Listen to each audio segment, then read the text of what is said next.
So if you happen to be in the picture, there you are. All right. So we are going to be talking about short vowels, about syllable types. So the key teaching skills that I want you to think about today as we are going through this material is strong content. Okay. We are going to be talking about phonics. Phonics is very important. It is one of the foundations for reading. If a student does not have letter sound knowledge and able to blend that, they will not be able to read. I mean, it is key to the success of reading. I'm also going to really get you engaged, foster engagement, and I'm going to be giving you some high-quality academic feedback today as you participate in the lesson learning about these things, right? So let's just take a look real quickly at our chapter 4. So this is what it looked like. You can see high score, low score. The mean score was 95 though. That's super duper good. So I looked quickly at the questions. There were only 2 that had a high rate. So this was one of them, high discrimination index. And the question is, phonics instruction should begin with the teaching of, and the answer to that is consonants. You always teach, there are a certain number of consonants. I'm going to show you some slides today. You don't have to worry about choosing which consonants to teach. Your curriculum, your reading books and stuff that you're given as a teacher is going to lay out. If you teach kindergarten or first grade, it's going to lay out which ones to do first grade. You don't have to make those decisions. But we start with teaching consonants. Because vowels can be tricky because they have more than one sound. Consonants, as we learned on Monday, most of the time have one sound. Right, so that was that one, and there was one more. It was this one. Okay, and the question is, how many sight words for 60 seconds should a student be able to recognize? And the answer was 60. So a young child, we want to get them to about a word per minute. Those sight, or a word per second, sorry. Those sight words, okay? And I think that was it as far as the big gaps go. Oh, there was one more, sorry.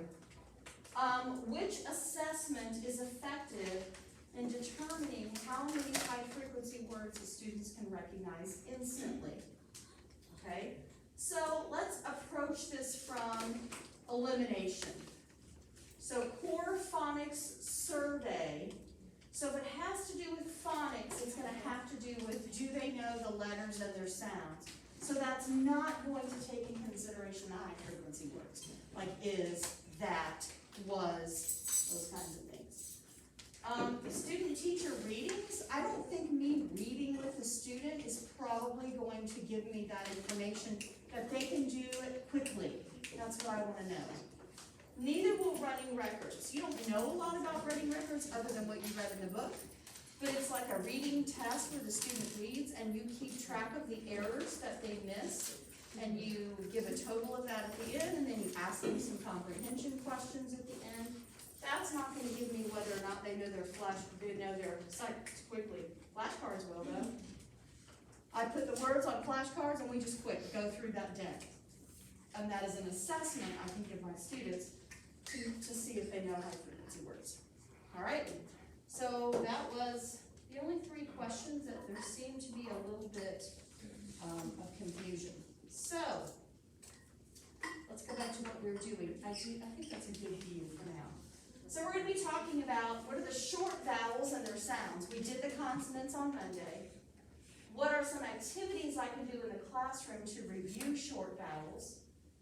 Then we're going to talk about your phonics lesson expectations and go into how do I teach phonics.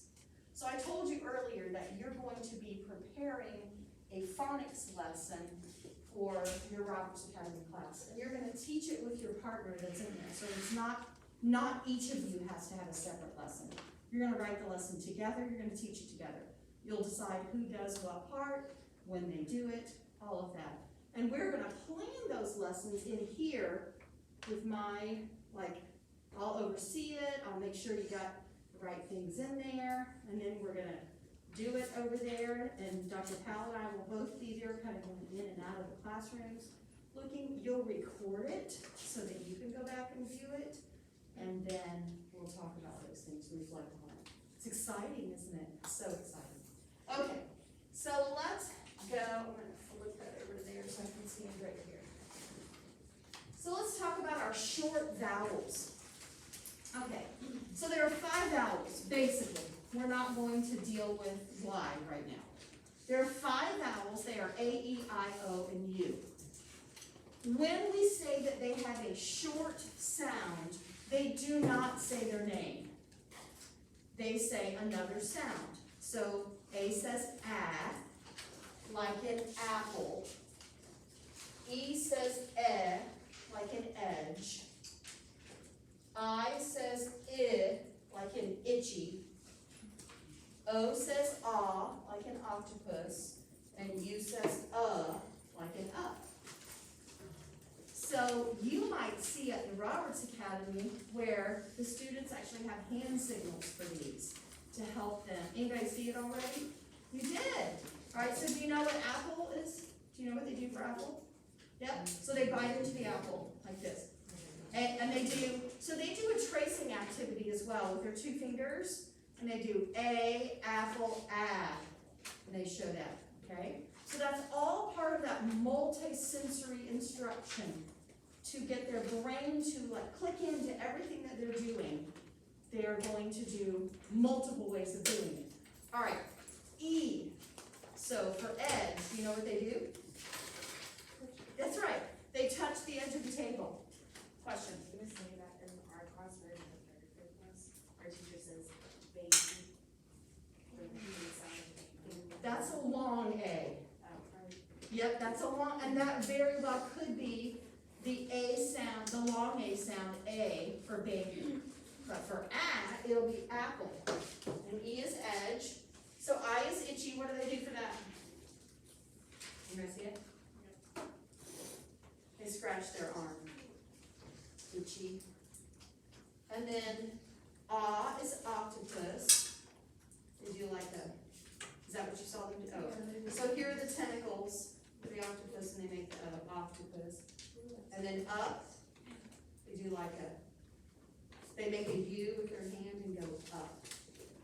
So they've got all of these motions to help them remember the sound. I actually was in there during a spelling exercise one time. Remember, reading and spelling are very much connected. And they are, because if you can't spell well, you probably won't be able to read well, because spelling is phonics based. Now, many people overcome that. You know, I've heard people say, I'm a horrible speller. You know, I use Grammarly. All right, please, if you're a horrible speller, use Grammarly. Because don't turn in something that has errors on it. Especially like something that you would send home to your parents of your classroom. Good Lord. They will be the first ones to email you right back and say, you misspelled this word and this word and this word, and why are you teaching my child? So don't ever do that. While we're on that, your email, if you're not using your school email when you have a job, or even here, needs to be a professional email. I think we talked about this before, but not something like sweetbaby.com or whatever it might be. You don't want that sort of stuff. Your name, Gmail, that's all you want. Or some numbers in there or something. So professional email is very important. Do you know Dr. Ben Henry, who is the area superintendent for our area for the schools here, he actually will speak to some of our field study students at some point. And that's one of the first things he says when people apply for the job for a teacher. They don't have a school email address yet, so when they apply, it's always coming from their personal email address. They throw out the ones that have a questionable email address. Because he said, if you can't be professional enough to have a good email address, then you haven't matured enough to be a teacher in a classroom. So you don't have one, make one. I have like 3 Gmail accounts, so just make a professional one. All right, that was totally off subject, but here we go, short vowels, okay? So, I want to show you what we call the diacritic markings. So these are these little symbols that we put above vowels to tell us how to pronounce them. So this is called a breath, and it's like a little half circle, and you put it above the vowel, and it tells you that the vowel has a short sound. So it's going to say a, e, I, or those vowels. If there is a line above the vowel, it's called a macron, and it tells you to say the vowel's name. A, like in baby, we would put a line over that, baby, for the A. So, if we have a word, I can erase on this side now.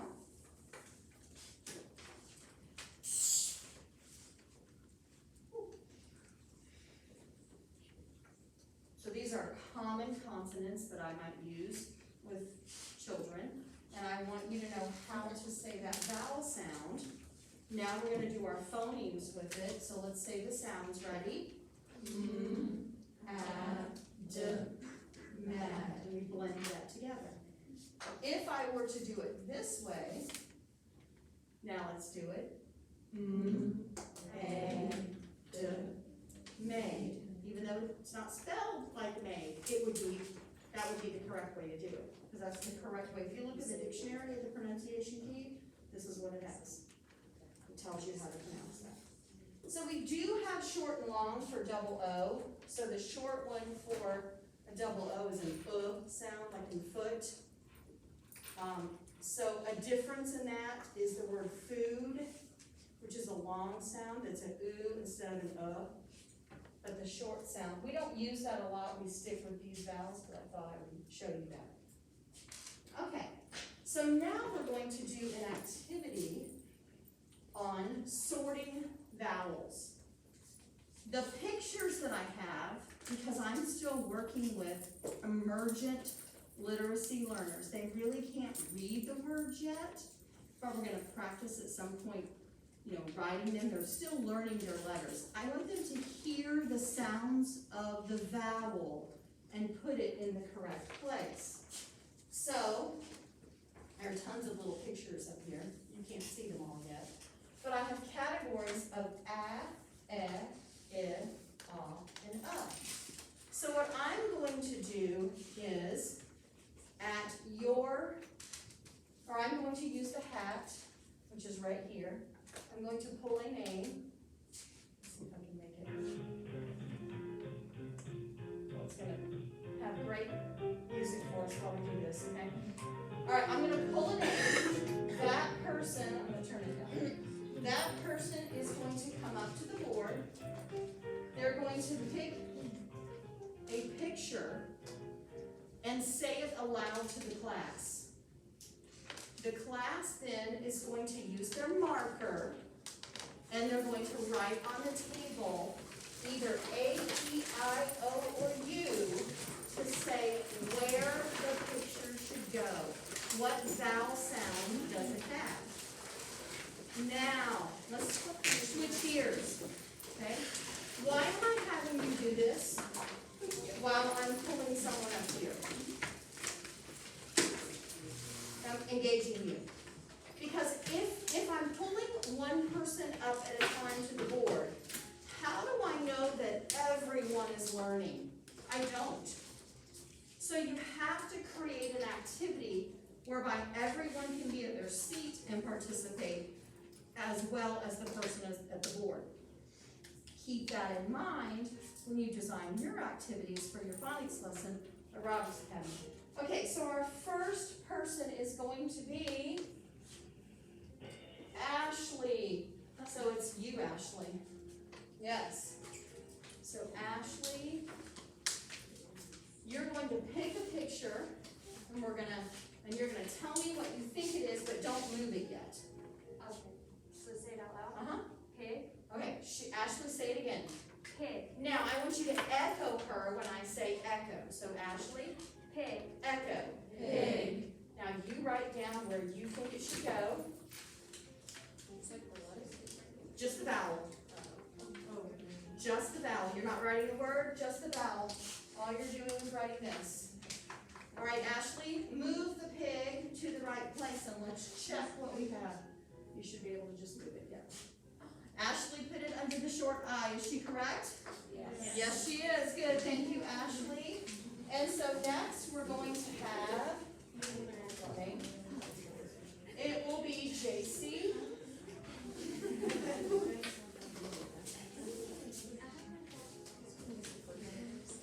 All right, JC, tell us what you're going to choose.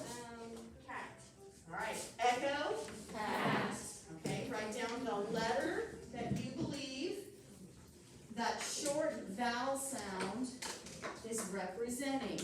And see, as a teacher, I can start walking, because my students are going to get the hang of how we get the hat, how we move that. So I don't have to be glued to the board up there. I can walk around and look and do some formative assessments. All right, JC, move it where you think it goes.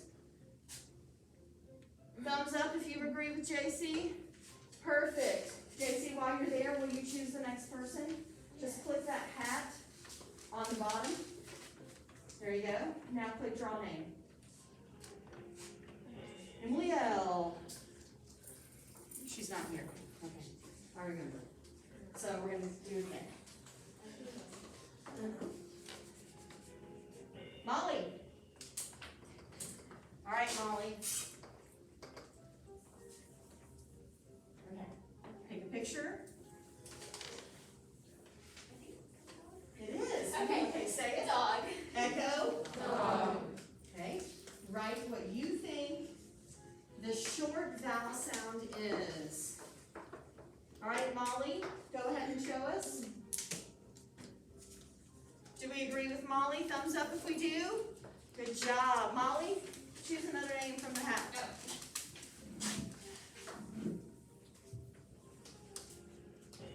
Claire, now minimize that. Perfect. See, your students can do that for you. They love to do that as well. So Claire, pick one. What? Don't move it yet. Oh. What is it? 10. 10. So it is a number. So the number 10. So That's- 10 or the number? Which one are we? Well, isn't it the number 10? Yes. Yeah. So Okay. don't, it's the number 10. Okay. Because there's a difference in 10 and 10. Right? So tin is a type of aluminum. 10 is a number. 10. 10. All right, so you say 10. 10. Echo. 10. Good. All right, go ahead and move it. Thumbs up if she's correct. Good. All right, pick the next one, and the next one we'll try and pick a sound. Live. Okay, Liv. Minimize that. See if you can pick one that might have that vowel that we're missing. I can't even tell what happens on. I know. You might have to ask me. Oh, yes. Up. Echo. Up. Up. Up. All right, Liv, put it where it belongs. Thumbs up if you agree. Good job. Yeah, some of these are tricky. That's all right. We'll stop right there. All right, so let's think about the ways that I fostered the entire class, that engagement. Okay? So you couldn't get lost in, now, of course you are if you're 19, 20 years old, but as a kindergarten or a first grader, you're very engaged. So I'm going to turn the sound off. Thank you. So what did I do to keep it, so how, what was all the means of engagement I had? You kept saying to like repeat the word after. So the echo part, so you had to say it. So I also have multiple meanings instruction, because you had to say it and we were listening. You had to give a thumbs up if we agreed. Thumbs up if you agree, thumbs down if you don't, but as I was walking around, and I knew you guys wouldn't disagree. What else? You had us all doing our own individual as someone went up front. Yes, everybody was doing their own individual, even though I was calling someone up to the board.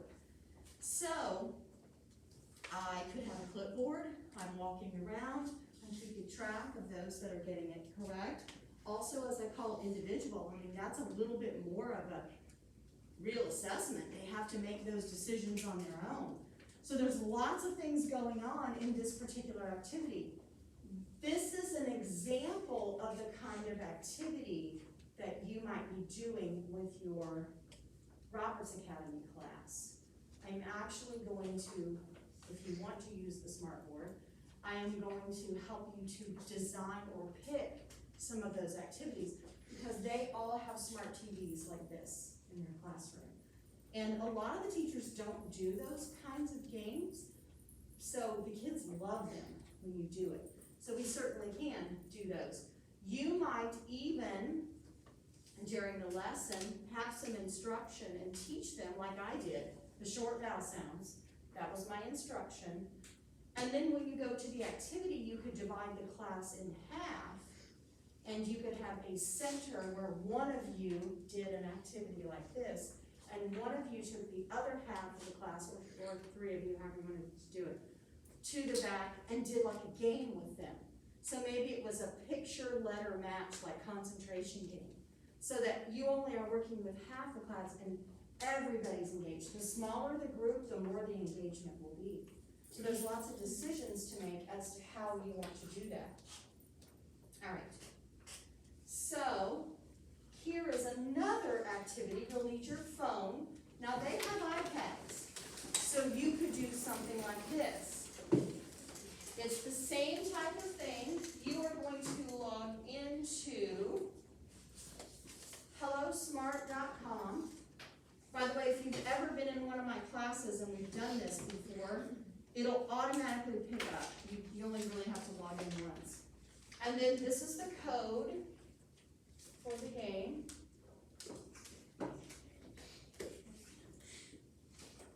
So you can do it on a computer, on your phone, on an iPad, and they all have iPads. So hellosmart.com. Then it'll ask you for your name and then the code as well. You put the code in.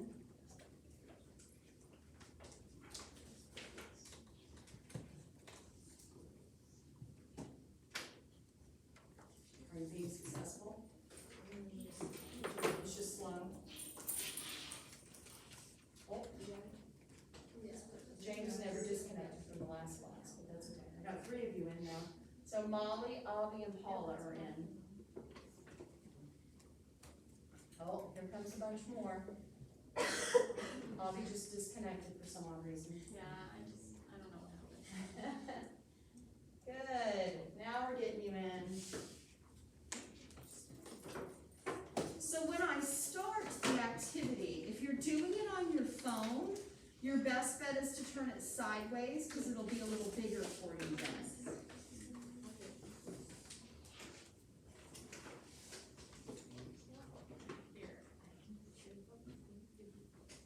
So if you were in a classroom where you didn't have phones, or maybe they have a limited amount of iPads and computers, the students could do it in pairs.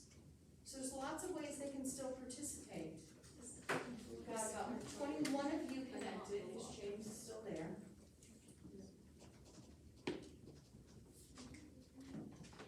All right, so I'm going to start it so that those that are in can go ahead and do. What you are going to be doing is matching the vowel sound with the picture. So what you have to do is, this is like under the C, all right?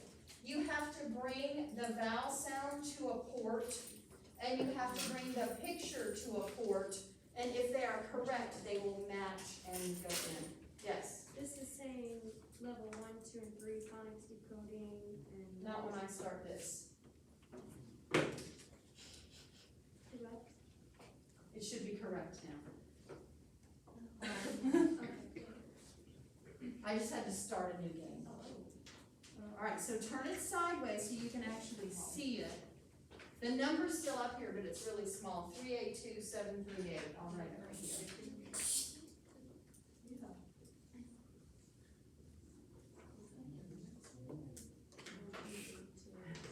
Yeah, that's the only bad thing. If you're on a computer, you can join us again, that's fine.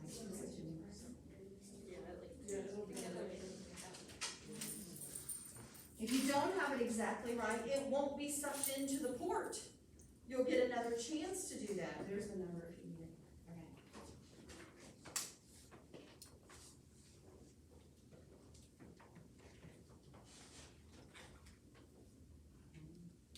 Okay. And also with this activity, the students can play as many times as they want. So the good thing is, if you have a student that does it really fast, he can just do it again. Did you get what the pictures were? So we have logs, we have cat, we have a hen. Did you all think that was a chicken? It's a hen, a pig, and a bus. So, yes, so wood doesn't have a short sound in it. Because the U, when it's short, says Yeah. So now you have your cat, log, hen, pig, bus. We got it? Okay, I think there's one more game that I'm going to start, but let me end this one. Okay. So I'm gonna end that one. I think I have one more. So you should just stay logged in, and if I start a new game, you should be on there. All right, so now this one I'm taking it. So now I'm moving to like end of first grade-ish type thing. This time I'm really looking for the students choosing the right word in the spelling of its own word. Now the words are not hard, but they'll have to read a sentence. The picture is what goes in there, and then they have to choose how that's spelled by sounding out the word. So if this is box, they have to know what letter makes an ah sound to choose the right one. You got that?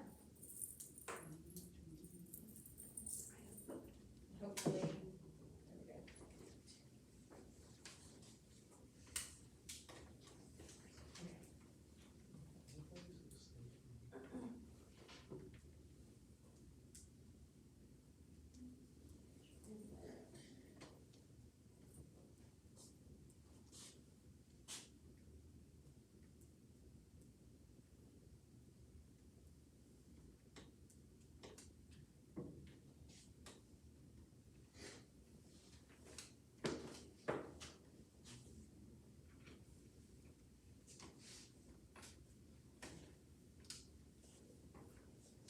This particular SMART activity actually gives me the names and what you scored on it.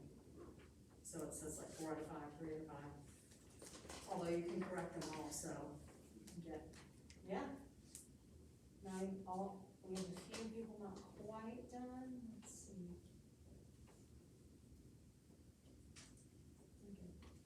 Oh, that's because it's counting James in the class, bless his heart. He's upstairs. So that's another type of activity. And it's a quick assessment. I can look to see who understands those sounds of the vowel. It's so small that you can't read it, but I can read it, right? So those are 2 activities type things that you can do. So your goal in the lesson, I'm gonna come back to that. Go away. Your goal in the lesson that you're gonna do at Roberts Academy is to instruct them on whatever it is you're given to instruct them, and to do some activities, a couple activities with them to help them practice it. That's as far as we're going. All right, it's not a full-blown lesson plan, but pieces of a lesson plan. So here's another activity that I could do, even maybe in a first grade class, probably is where this would be, or teaching.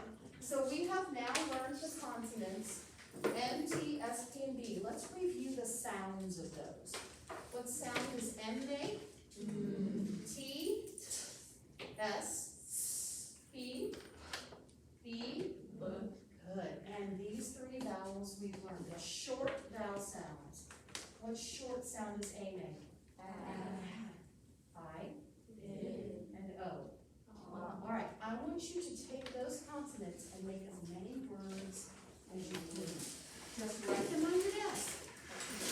Write them on the table. Make as many. Just remember doing activities like this. Take the word Christmas and make as many words as you can. Did you guys ever do stuff like that in school? So now what I'm doing is using the letters, the consonants that I've taught, and the short vowels that I've taught, and I want the students to make words from them. That's a nice difficult word.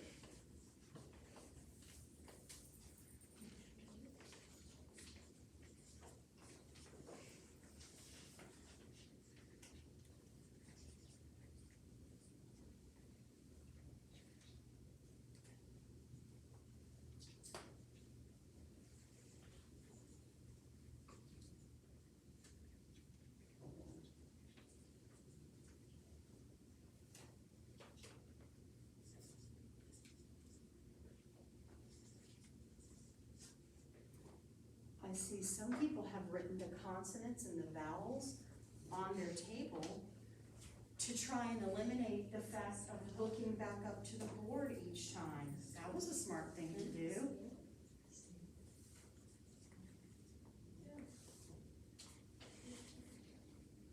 Okay, about 20 more seconds.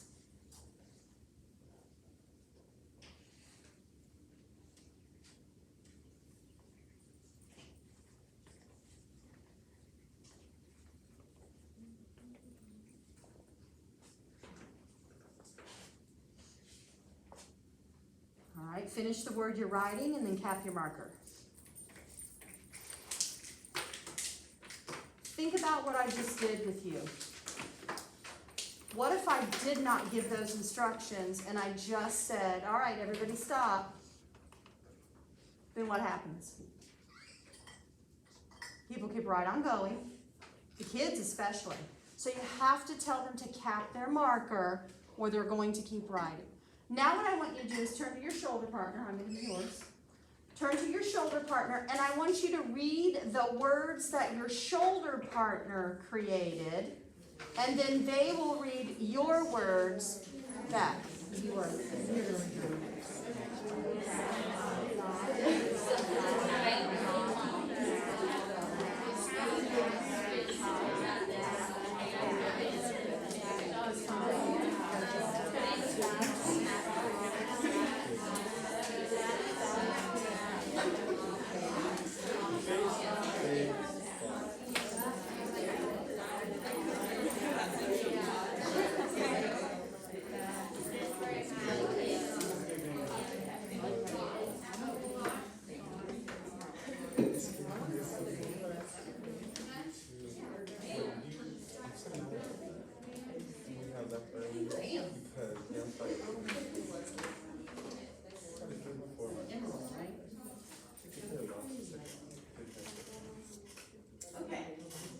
bring you back. Now I want us to take a quick look at the assignment, the performance assignment that you will be doing for this module. So your last performance assignment, I'm about halfway through grading those, by the way. Your last performance assignment, we did, and you got feedback from me on the activities that you created, the language that you used to actually engage the students. So that was something that some people still didn't quite click into, is that kid-friendly language. When I'm asking you to get what directions will you use for the kids, I mean I want you to script out what you're going to say. Don't tell me the teacher will or I will. I want to know, how are you actually going to say this? Because sometimes it's challenging to actually write the kid-friendly directions.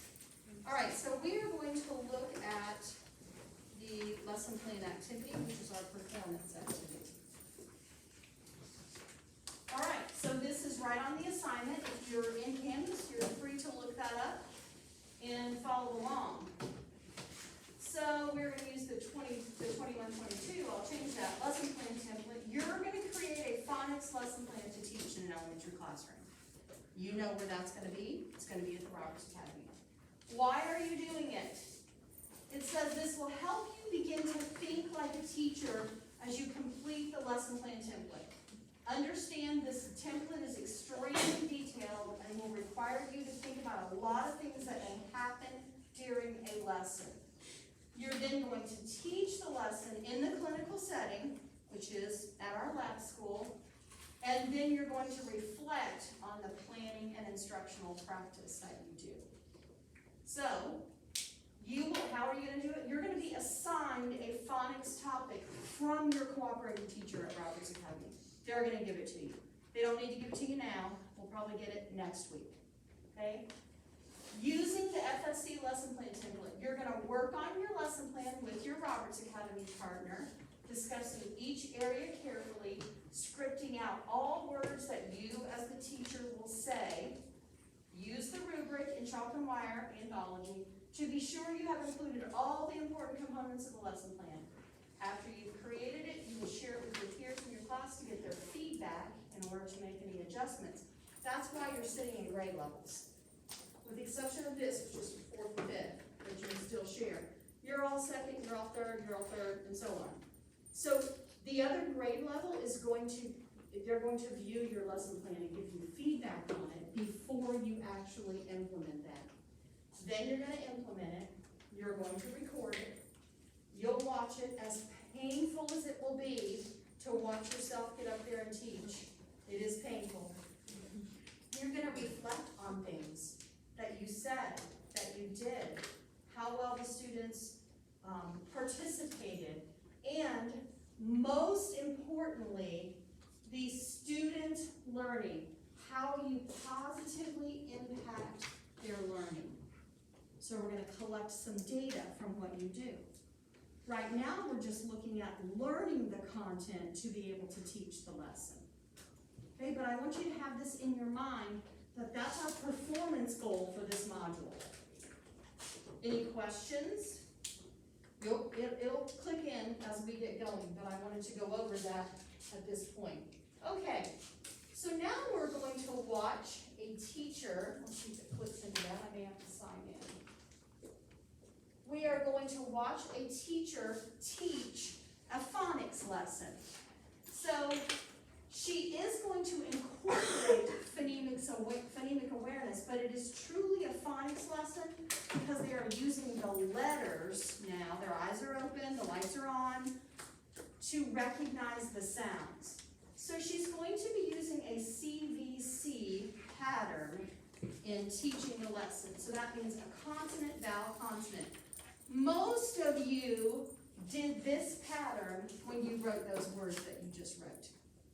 Mug, dog, consonant, vowel, consonant. And you'll see as we go further in the lesson that is really a predictor of a short vowel sound. But let's watch her. I'm going to have to log in. That's fine. Okay. All right.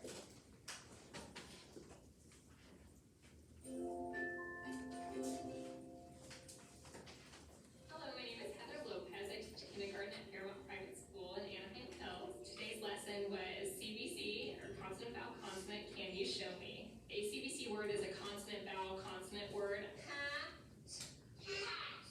Pat yourself on the back for reading that word. In today's lesson, I held up words like jog. Then we read it together, and then the kids got to do a physical action to it. Then for guided practice, I had the class read the word by themselves. And then the ending lesson in which I called on individual students and said, can you read this for me? With the action, they read it without sounding it out, and then they got to do an action all together as a group. There's actually two challenges that are with this lesson. Their ability to blend sounds together, and their ability to remember an action that goes to a word. Through constant practice, they understand your expectations, and they're able to do it time and time again. So I began today's lesson by having the kids sit up in front of me all spaced out so they had some space to do the lesson. I'm gonna teach you all a secret. Do you guys think you can keep a secret? This secret is going to help you read words and understand what they mean all by yourself. And you know what? If you use that secret, your mommies and daddy will go, oh, how did you do that? How did you know what that was? Do you see how much excitement? Now, how boring is a CBC lesson? It can be boring. And all right, class, we're gonna learn our CBC words today. I hope you have fun. No, she's creating this excitement in the classroom by taking her voice down really small and telling him it's a secret, and then, you've got to create that. So the children in the classroom are only going to rise to the level of excitement that you have. So if you are flat in your teaching and have no, excitement and no, all right, here we go, they're going to do that as well. It's not going to be fun for them. You've got to create that for them. Let's keep going. Word-wise, you guys ready for the top secret stuff? Yeah. All right, our first word, are you guys ready for it? Yeah. And then I held up some CBC words. Yum. Yum. There's 2 points of this lesson, that they can read the word and that they understand the meaning. If they do a physical action, they're more likely to remember the meaning when they draw on it in reading or writing. And when we think something's tasty, we go, yum. Can everyone do that? Yum. I held up words like jog, in which I read the word and sounded it out. Jog, jog, jog. Then we run it together, and then the kids got to do a physical action to it. So they got up and showed me what a jog was. I love it. Another one of my favorite ones is I held up the word wag, they sounded it out. Wag. This is my favorite one. Let's see if you guys can live up to those expectations. And then they got to wag their tails. Good job, guys. All right, we're ready for our next word. We went through all of the words and all of the actions together as a class. I love it. They enjoy the time to get up and move their bodies, get the wiggles out. And so this is almost like a break for them, or a breath of fresh air, and they don't realize that they're learning in the process. Then for guided practice, I had the class read the word by themselves. All right, can you guys read me this word? Jet. Show me what a jet is. And then they had to do the actions. Good one. Next word, read it for me. Sometimes it required a cue from me. What's the next word? Or me sounding out the word for them. Mom. Ooh, I see 3 friends, 4 friends doing the action for mom.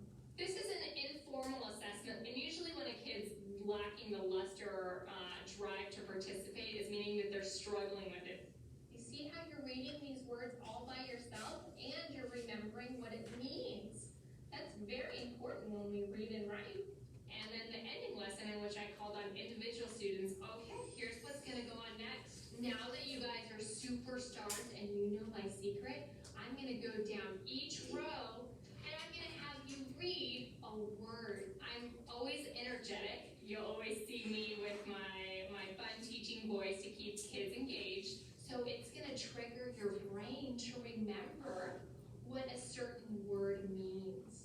Another thing that I do to keep kids engaged is to always have them actively participate in a lesson. All right, ready, Julia?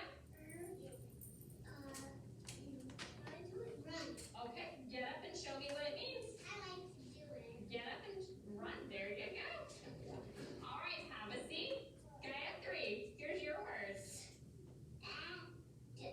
Sad. Show me your sad face, like you're about to cry.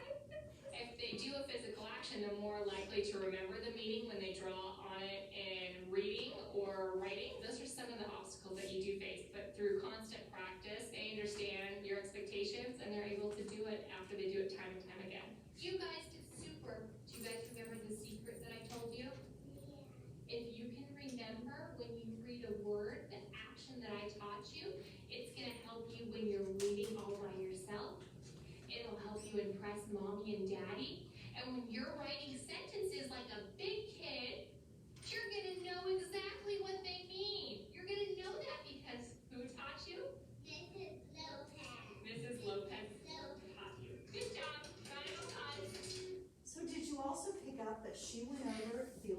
targets at the beginning of the lesson and at the end of the lesson.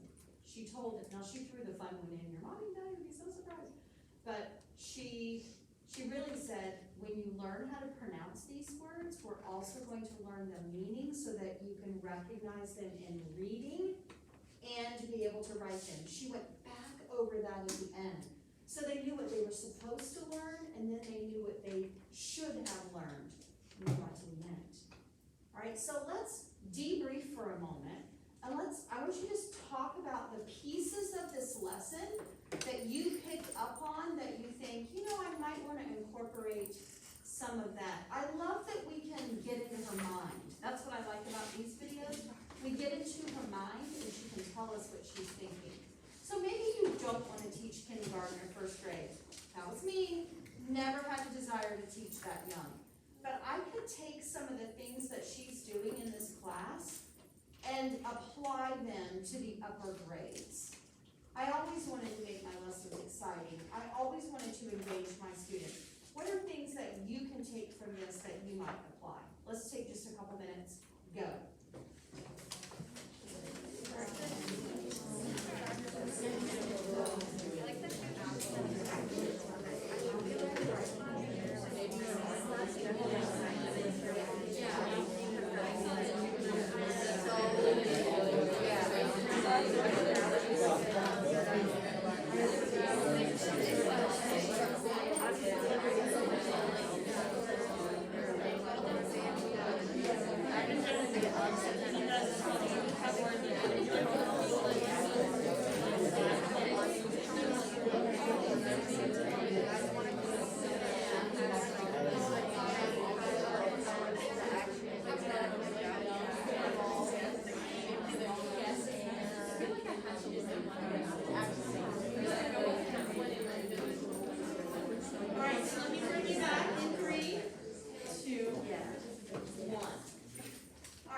So this I copied directly from Polk County's scope and sequence of teaching phonics.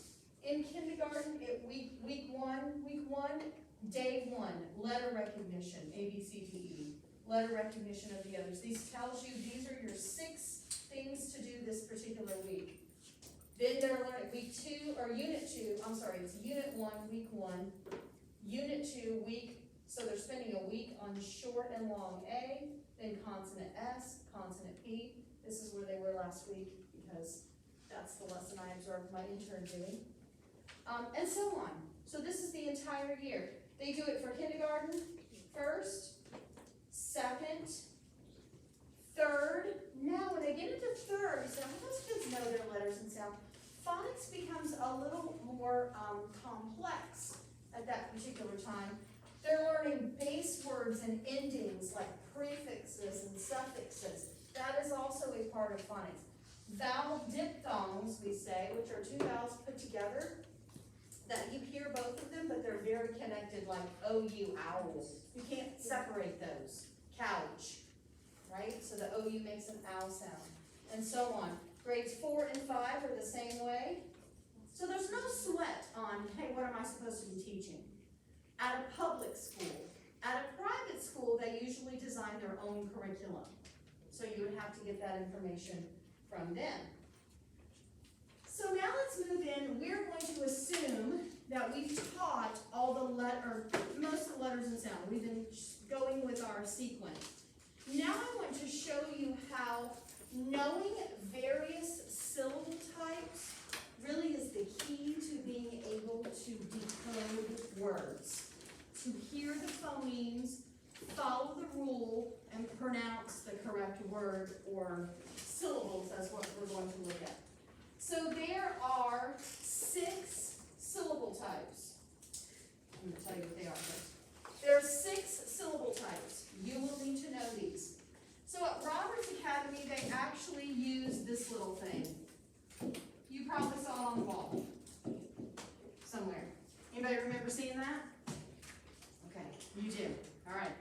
So it's clover is what they use. I used to call it red lock because it's the same actual word, so we went with that. All right, so let's talk about what each of those might be.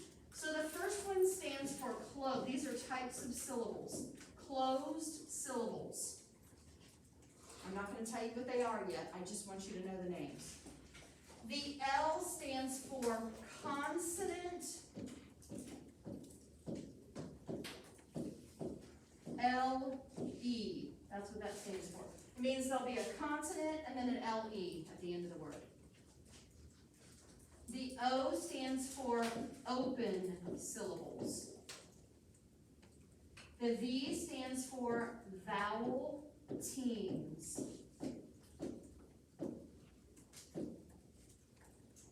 The E is for silent E. And the R is for R controlled.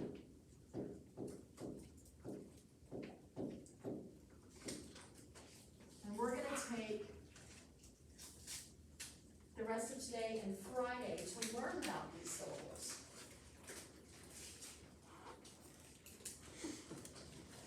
So you've got closed, consonant LE, open, vowel teams, silent E, R controlled. That's not the order we teach them. I'm going to teach them to you in the order we teach them. That's just a way to remember them. That's an acronym so that you don't forget them. Okay? All right, so the first thing we're going to learn about is a closed syllable. So a closed syllable always ends in a consonant. Okay? It sometimes has a consonant to start it, then a vowel, then another consonant. Okay? The key to whether it's a closed syllable or not is after the vowel, there will be a consonant to shut the door. The door is closed. The vowel has to stay in there. And when we have a closed syllable, the vowel is short. So A says ah, E says eh, I says if, O says ah, U says Okay? Here are some examples. Now I gave them to you in bigger words. Let's just look at this word. Okay, so here's the rule. I look for my vowel. So I'm going to start with vowels. We do what we call coding. I'm going to start with vowels. Usually they do it in a different color. So I'll go to a different color. Okay. So start with the vowel. And then I'm going to notice, oh look, it's a CVC word. After the vowel comes a consonant to close the door. That means this is a closed syllable. The vowel will be short. So there's no question about what that vowel says. The word is not mope. In a short vowel, O says ah, so it's ah, ma. Now I could have a word that does not have a consonant up front, like this word we saw earlier. It doesn't have to have a consonant here. It only has to have the consonant to shut the door after it, after the vowel. And in that case, you can see that that's a vowel and a consonant, and that's short, so it's up. So if we take that rule and we apply it to larger rules, larger words, here's a big word that I've divided into syllables. So that's the key. We divide the word into syllables. Now we look to see what kind of syllables those are. So let me write it nice and big for you. Okay, so the first thing I'm going to do is I'm going to code that word. So I'm going to identify my vowels first. Okay? Then I'm going to identify the consonants. And I'm going to look and see if I recognize that kind of syllable. Oh, I do, because there's a consonant right after the vowel. So that is a closed syllable. That means the vowel is short on both of them. So now there's no question. R, a, b, rab. B, it, bit. Rab, bit, rabbit. I can decode just know how to identify the closed syllable. Napkin is the same way. So I want you to take your marker and I want you to write this word on your table, divide it into syllables, and we're going to code it together. We're going to code that word together. You're welcome to change colors with somebody or in the bag or whatever you want. If you want to code in a different color, totally up to you. Okay, when we have a word, what's the first thing we do? What do we code first? The vowels. Okay, so code your vowels, put a V underneath the vowels that you see. And you can see that I've done that. Okay, now we're going to code the consonants. So, code our consonants. Good. When you do that, you immediately notice that after the vowel, there's a consonant to close it. So that means that these vowels are both what? Short. So we're going to put that breath up top to tell us how to pronounce those syllables.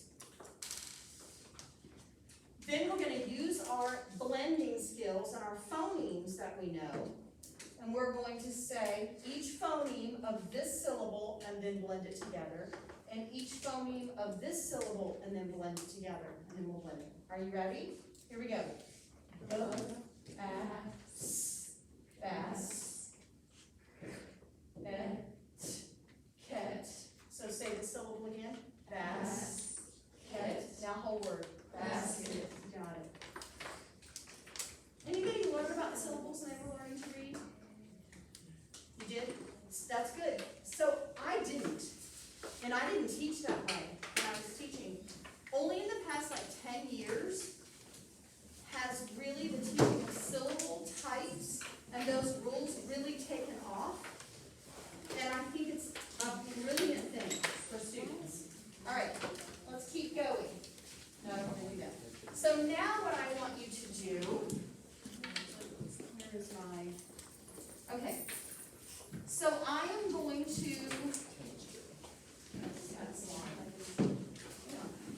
there it is.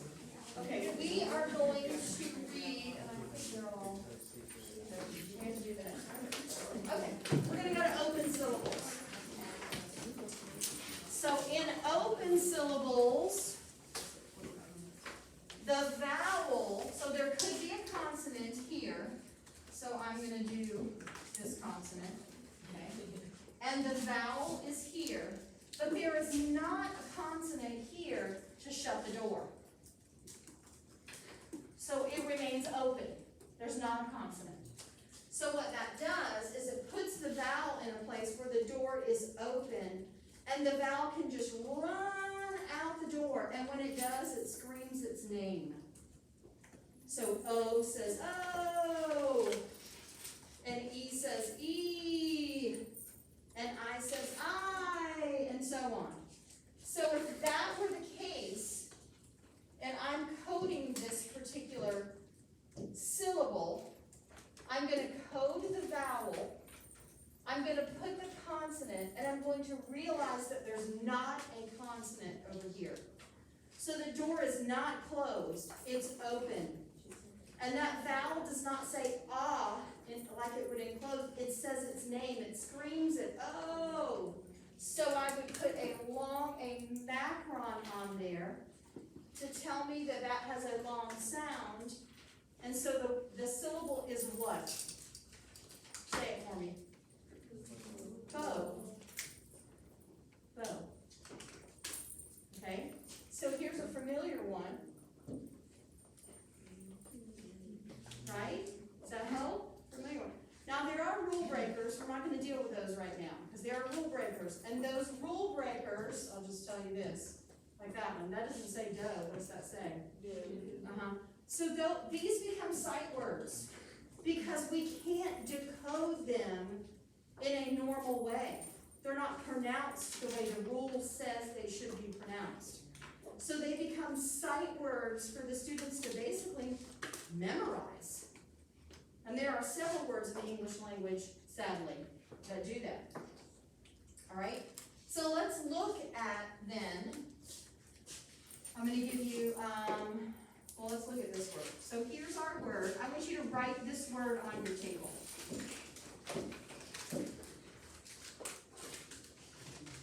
Okay? Leave a space. All right, what's the first thing we do when we are coding? Vowels. So go ahead and code those vowels. And then put your consonants in. All right. So, let's concentrate on this one first. This second syllable. Jordan, what can you tell me about this syllable? It has a vowel. It does have a vowel. Every syllable has a vowel sound. Okay, what else? There are two consonants and they're short. Okay, it has two consonants.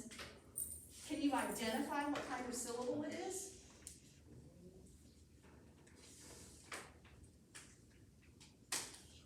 Close It is. Why? How do you know it's a closed syllable? because it has short. Not on both sides. Just on the right side of the syllable, there's a consonant there. So if it's closed, what diacritic marking do I put up here? A brev. So how do I know that syllable is pronounced? Right, so say the whole syllable. Sin, okay? You got it, sin, we got that. So now I'm gonna look at this one. Is it closed? Nope. How do you know that? There's no consonant. Right, there's no consonant there. So how is that vowel sound pronounced? Oh, I put the macron on there. So now this, we know, because I taught you, that CH together makes what sound? Okay, good. So pronounce this syllable. Chosen. Got it. Open syllable. Is your mind going crazy now? If you have never been taught this, you're like, why? Why was I never taught that you can figure out how to pronounce words by rules? I know I felt that way too.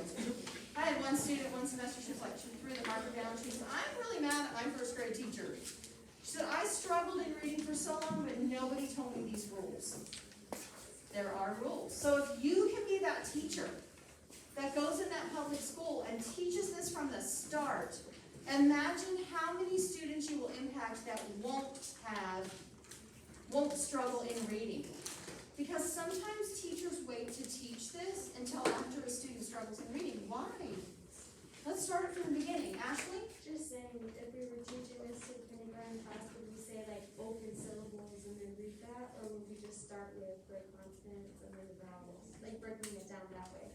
You have to teach the vowels and the consonants first, and their sounds. Then you start with closed syllables, teach those first. Then you start with open syllables. Okay, so let's look at this word. All right. Code it on your table on your own. We'll see if you can do it.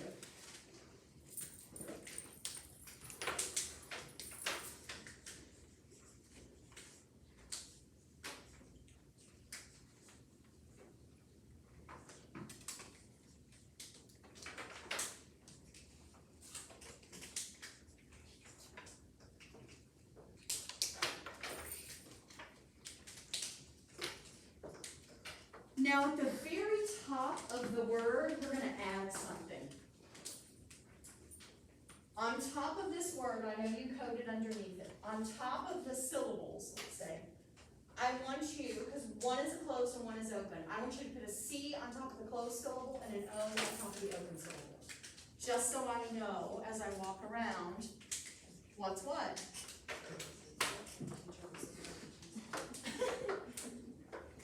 Do you know why? All right, now take a look at your partner or people around at your table. Let's make sure everybody is on track. You got this? All right, as I saw the ones that I saw, you were good. All right, erase that. Now we are going to end today by reading some nonsense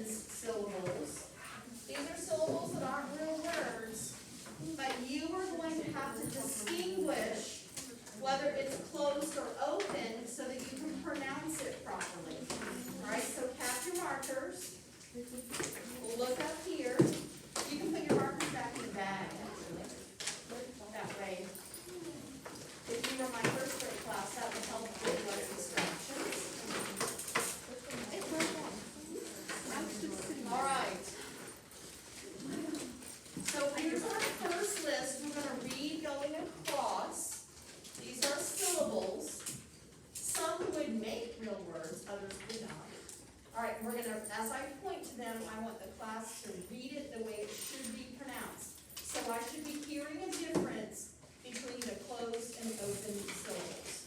All right, are you ready? Chris, Mom, May, it's long, it's open, it's not ma. See, ma, like a country version of ma and pa, ma doesn't follow the rules.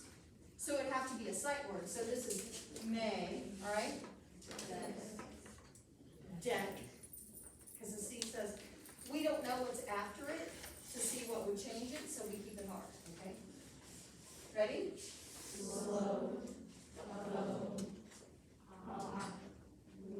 Good, I'm not hearing everybody though. We can't. yeah, Because I was in the way? Okay, this is better. Ready?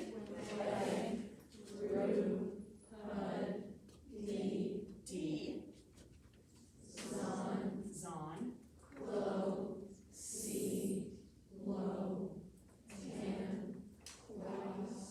Quass.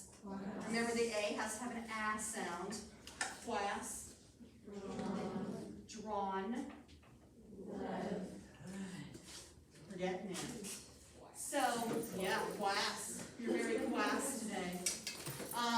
So when you come back on Friday, we're gonna practice writing some open and closed syllables, and then move into the silent